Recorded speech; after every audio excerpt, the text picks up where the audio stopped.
江苏、云南、浙江、广西近期多地停工停产情况备受关注。全国范围内，众多行业企业受能耗双控、供电紧张等因素影响，产能大幅缩减。近日，石炭减碳压力较大的江苏多个工业园区了解到，目前当地企业已出现大面积停工停产情况。连日来，多家 A 股上市公司也接连发布停产公告，原因均为受能耗双控影响、电力供应紧张等影响。一方面，部分地方政府面临较大的能耗双控压力。国家发改委印发的2021年上半年各地区能耗双控目标完成情况晴雨表显示，在能耗强度降低和能源消费总量控制两个方面，分别有9个省区、8个省区被列为红色的一级预警。发改委要求各地对上半年严峻的节能形势保持高度警醒，采取有力措施，确保完成全年能耗双控目标，特别是能耗强度降低目标任务。另一方面，在能耗双控、限电停产落实力度逐步强化背景下，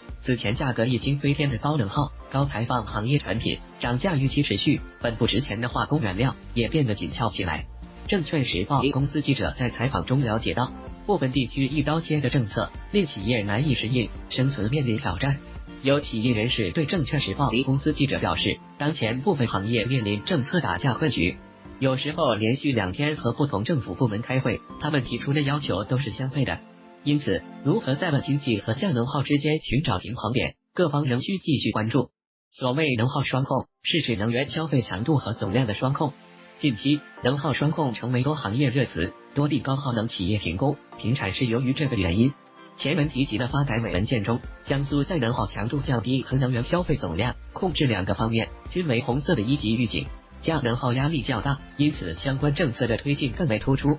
9月18日至今，证券时报 A 公司记者在江苏多地走访了解到，目前能耗双控政策对众多行业企业形成影响。在位于江苏泰州的一个工业园区内，主要企业几乎都收到了双控通知，数十家园区企业位列其中。江苏泰州锦江市是中国造船业重镇，此地船企今年前7个月新接订单同比上升530%，在全省占比超60%。在全国占比超30%，位于晋江的扬子江船业集团便是全国最大民营造船企业。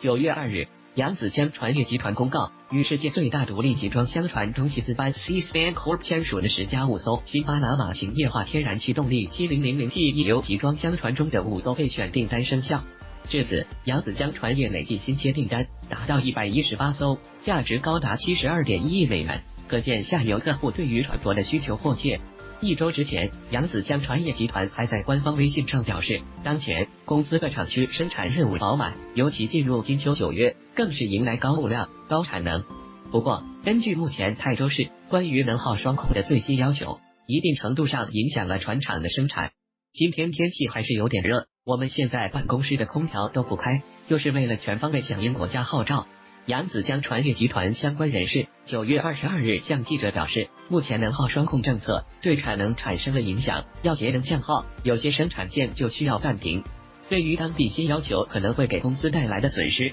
该人士表示，并未做过具体统计，但损失肯定有。不过，扬子江船业集团也强调，考虑到集团各方面控制计划做得比较好，后续应该也不会影响销船。另有江苏知名钢企相关负责人透露，目前能耗双控的快速推进对公司确实有影响，有限产的要求，不过我们也还在和政府部门持续沟通。如果只是限产到月底就还好，我们也在关注后续进展。化工原料涨到离谱，从事液体贸易的潘先生最近也很苦恼，我家里2辆槽罐车都停了好几天了，拿不到货。潘先生说，目前江苏境内大部分生产液氧、液氮、液压的空分厂都处于限产或停产状态。空分厂主要就是用电把空气分离，产生液氧、液氮、液压，属于高能耗企业。这些厉害产品是钢铁企业生产过程中的必需品。空分厂遭遇限产或停产，将影响下游钢铁企业的生产经营。我们主要从淮安、扬州、盐城等地拿货，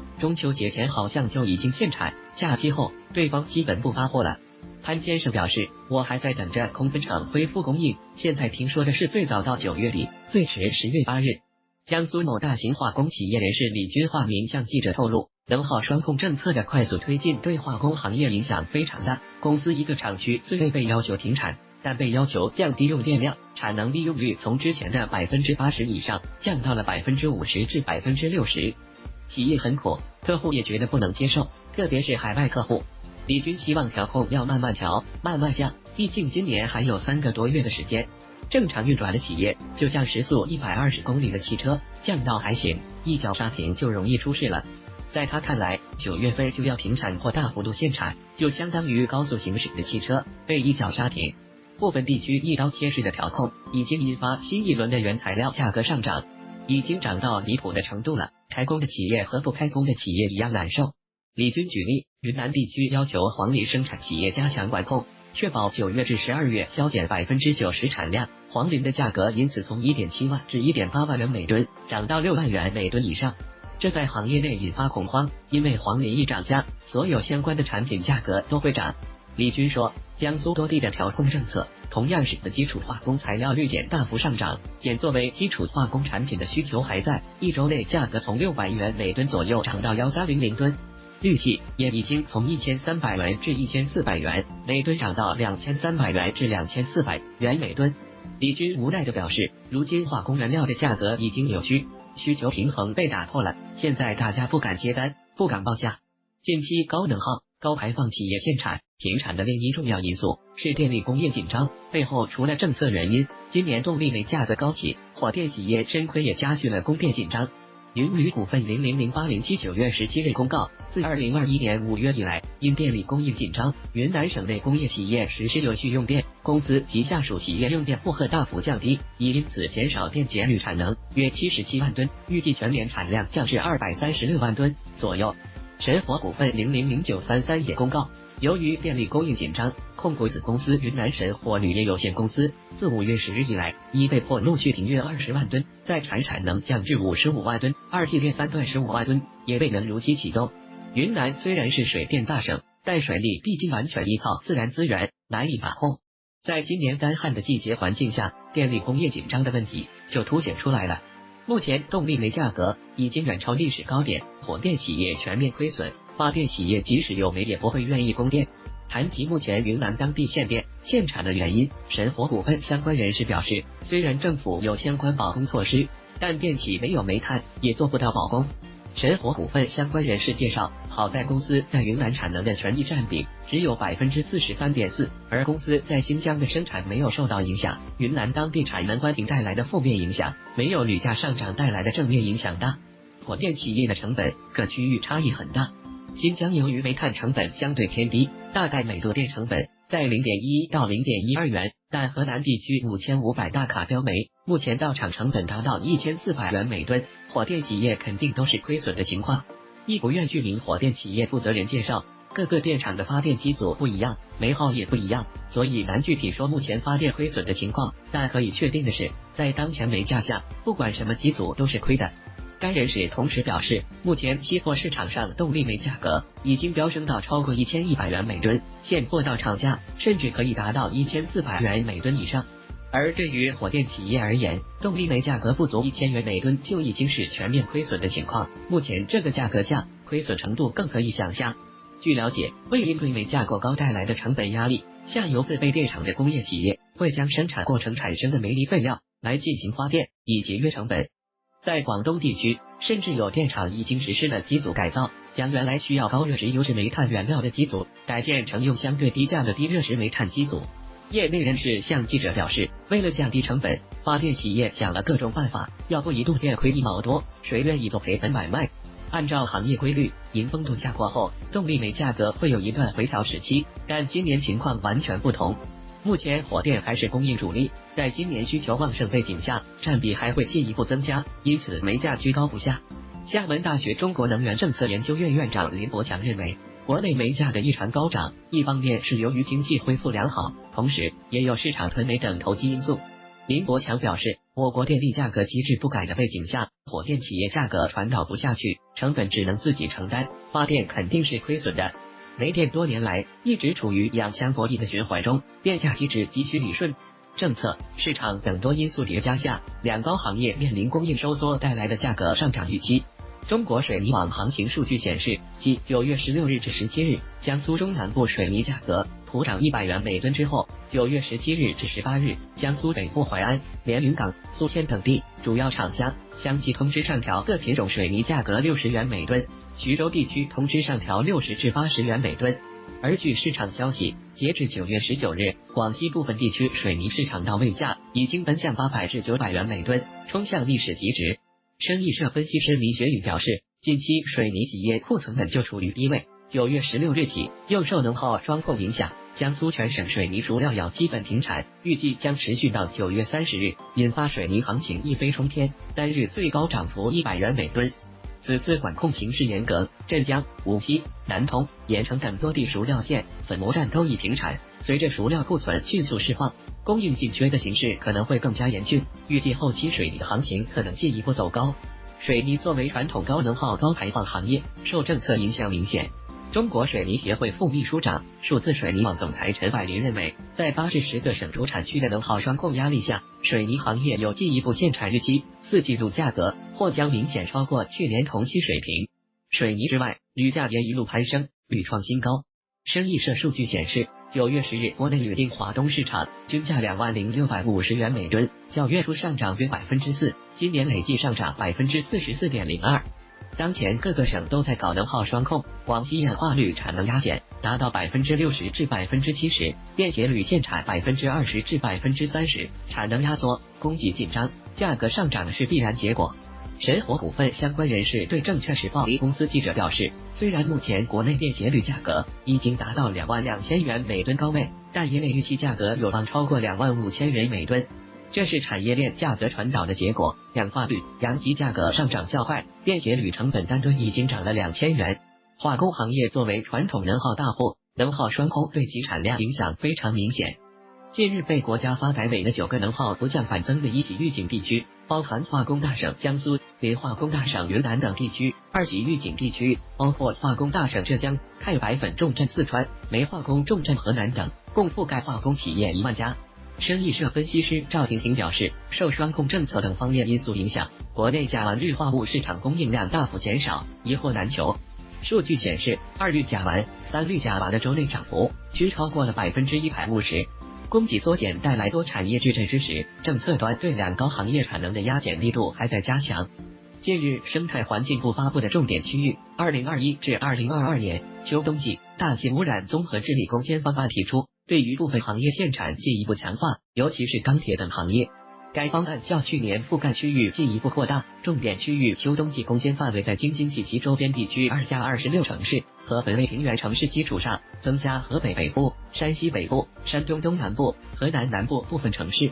方案提出，以石化、化工、煤化工、焦化、钢铁、建材、有色、煤电等行业为重点，全面梳理排查已建、在建和存量两高项目，对两高项目实行清单管理，进行分类处置、动态监控。严格落实能耗双控、产能置换、污染物区域削减、煤炭减量替代等要求，不符合要求的两高项目要坚决整改等。在9月16日，国家发展改革委也下发了关于依法完善能源消费强度和总量双控制度方案的通知。方案提出，总体目标为到2025年，能耗双控制度更加健全，能源资源配置更加合理，利用效率大幅提高。到2030年，能耗双控制度进一步完善，能耗强度继续大幅下降，能源消费总量得到合理控制，能源结构更加优化。到2035年，能源资源优化配置、全面节约制度更加成熟和定型，有力支撑碳排放达峰后稳中有降目标实现。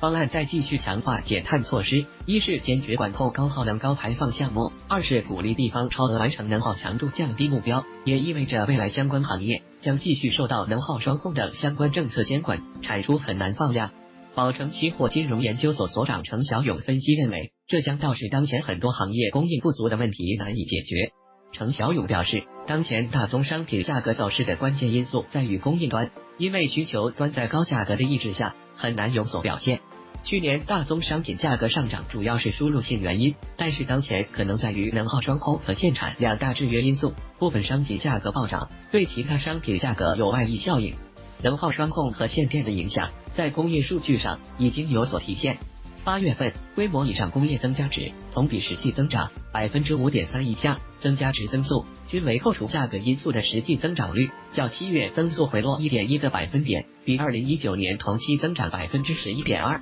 两年平均增长 5.4%， 而7月两年平均增速为 5.6%， 同样回落 0.2 个百分点。通过发电量和用电量数据也可以看出工业产出在放缓。8月发电量同比增速为 0.2%， 低于7月的 9.6% 和6月的 7.4%。6至8月全社会用电量分别为 7.8%、12.8%、3.6%， 两年平均增速分别为 8.4%、7.8%、6.0%。在证券时报公司记者采访过程中，不少行业企业人士表示理解，并支持当前能耗双控、节能减排的政策，但在当前多种商品价格大幅上涨的背景下，份经济和限产能的政策难免存在冲突。即便是当前盈利水平高级的煤炭行业，也面临相似窘境。某煤炭企业相关人士对记者表示，有时候连续2天和不同政府部门开会，提出的要求都是相悖的。今年以来，变焦煤市场供应总体偏紧，部分地区现货价格大幅度上涨，焦炭价格年内已累计提涨11轮，合计涨幅达到1560元每吨。截至9月22日下午收盘，国内动力煤期货价格已经达到1141.8元每吨，再度刷新历史高点，较年初低位的涨幅已逼近100%。在此背景下，国家发改委、能源局近期联合派出督导组，赴相关重点省份和企业、港口开展能源保供问价工作督导。针对释放先进产能中企业遇到的困难和问题，督导工作将深入企业和相关部门，推动落实放管服各项要求，帮助企业协调解决影响产能释放的突出问题，通过采取并行办理相关手续等措施，努力增加煤炭供应。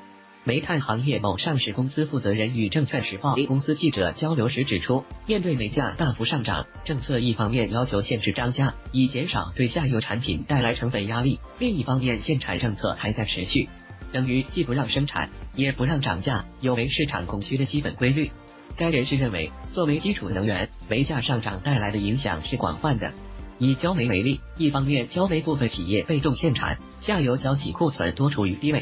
另一方面受环保及被动限产影响，焦企整体开工偏低，焦炭供应偏紧，但下游钢厂采购积极性不减，补库需求较高。同时，焦炭行情持续上行，也给予水泥成本支撑，下游涨价盈利可观，进一步提升采购积极性。下游需求增长，必然带来上游焦煤涨价，这是正常的价格传导。此时要求煤炭企业兑现限产，实际上是很难的。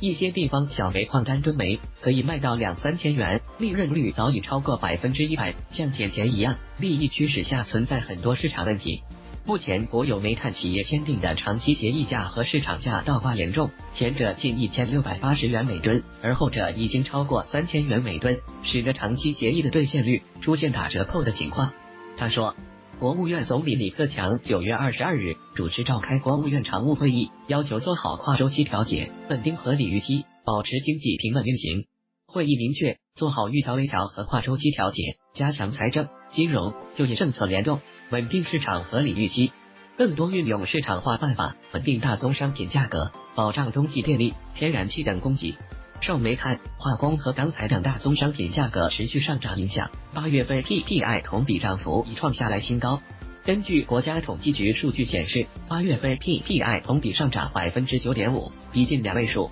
现实情况看，当前国内能耗双控等政策仍在加剧商品供给缩减带来的价格飞涨，保障经济稳定运行与推进减碳目标实现的政策之间需要有一个平衡点。